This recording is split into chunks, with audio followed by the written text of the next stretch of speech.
తాము పాలకులం కాదు సేవకులం అనే లక్ష్యంతో ముఖ్యమంత్రి రేవంత్ రెడ్డి ఆధ్వర్యంలో కాంగ్రెస్ పార్టీ ముందుకు పోతుందని ఆ పార్టీ సీనియర్ నేత కేకే మహేందర్ రెడ్డి స్పష్టం చేశారు. రేవంత్ రెడ్డి ఇచ్చిన హామీల్లో భాగంగానే ప్రజా సమస్యలను పరిష్కరించడం కోసం ప్రజా దర్బార్ కార్యక్రమాన్ని ఏర్పాటు చేశామని తెలియజేశారు. ప్రజాపాలన కార్యక్రమంతో సమస్యలను తెలుసుకుంటున్నామని, ఇప్పటి వరకు రాజన్న సిరిసిల్ల జిల్లా వ్యాప్తంగా 1,90,000 పైచిలుక అభ్యర్థనలు ప్రభుత్వానికి సమర్పించారని, ఇందులో ఎక్కువ శాతం మహాలక్ష్మి గృహజ్యోతి పథకం కోసం అర్జీలు పెట్టుకున్నారని పేర్కొన్నారు. ఇక ప్రజల నుండి ఇప్పటి వరకు వచ్చిన అర్జీలను చూస్తే గత ప్రభుత్వం ఎంతో గొప్పగా పనిచేసిందో అర్థమవుతుందన్న ఆయన, బంగారు తెలంగాణ పేరుతో గత ప్రభుత్వం తెలంగాణను భ్రష్టు పట్టించిందని విమర్శించారు. రాజన్న సిరిసిల్ల జిల్లా కాంగ్రెస్ పార్టీ కార్యాలయంలో ఏర్పాటు చేసిన మీడియా సమావేశంలో మహేందర్ రెడ్డి ఈ వ్యాఖ్యలు చేశారు.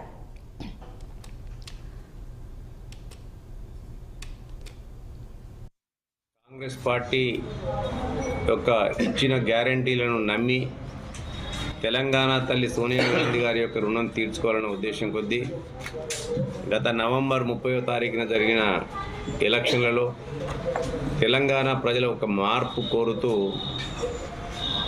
కాంగ్రెస్ పార్టీకి అనుకూలంగా తీర్పునివ్వడం జరిగింది.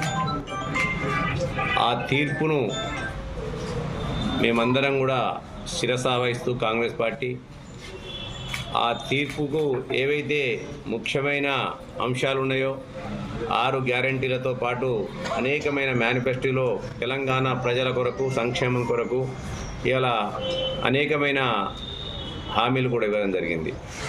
ఆ హామీలను అమలు చేసే ప్రక్రియలో భాగంగా మేము పాలకులం కాదు, మేము సేవకులం, పాలకులుగా కాకుండా మేము సేవకుల్లాగా ప్రజల ముంగిటికే వస్తాం, ప్రజల సమస్యలను తీరుస్తామని ఏకైక లక్ష్యంతో మా ముఖ్యమంత్రి రేవంత్ రెడ్డి గారు ఏదైతే హామీనిచ్చిండో అందులో భాగంగానే ఇలా కోటను బద్దలు కొట్టి ప్రజా దర్బార్ని ఏర్పాటు చేయడం జరిగింది.